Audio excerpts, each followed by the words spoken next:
shirkan waxaa kasoo qayb galay erge kala matalaysay dadka dega gobolada labada Shabeelle iyo Hiiraan waxaana ujeedku yahay in laga hortago wax kasta oo dib u dhac keeni kara iyo in laga wada hadlo sidii siyaasadda ay qayb uga noqon lahaayeen. Siciid Abuukar Xuseen oo kamid ah qabanqaabiyaasha shirkan ayaa ka hadlaya muhiimadda ay isugu yimaadeen iyo ujeedku waxa uu yahay.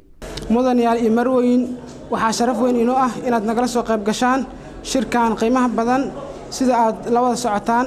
shirkan wuxuu ku saabsan yahay midowga beelaha sagaalka eyle dalka gudihiisa iyo dibaddiisa iyo taageerada maamulka cusub ee isku xiraya dalka iyo dibadda. maamulkaas oo qowmiyadda u horseedi doona mustaqbal ifaya ilaalin doona sharaftooda iyo karaamadooda.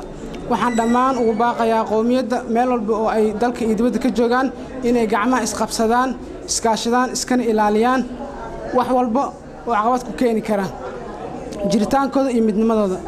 odayaasha dhaqanka oo iyaguna shirka ka hadlay ayaa ka dhawaajiyay in ay muhiim tahay in laga hortago wax kasta oo dib u dhac keeni kara waana kuwan qaar kamid ah.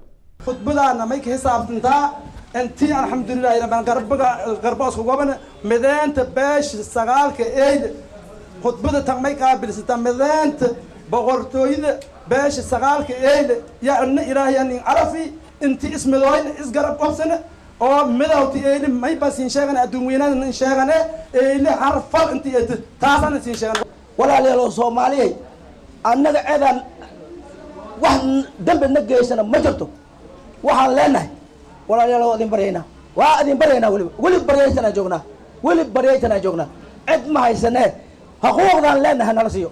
Cali Aadan Muumin Goobjoog, Muqdisho.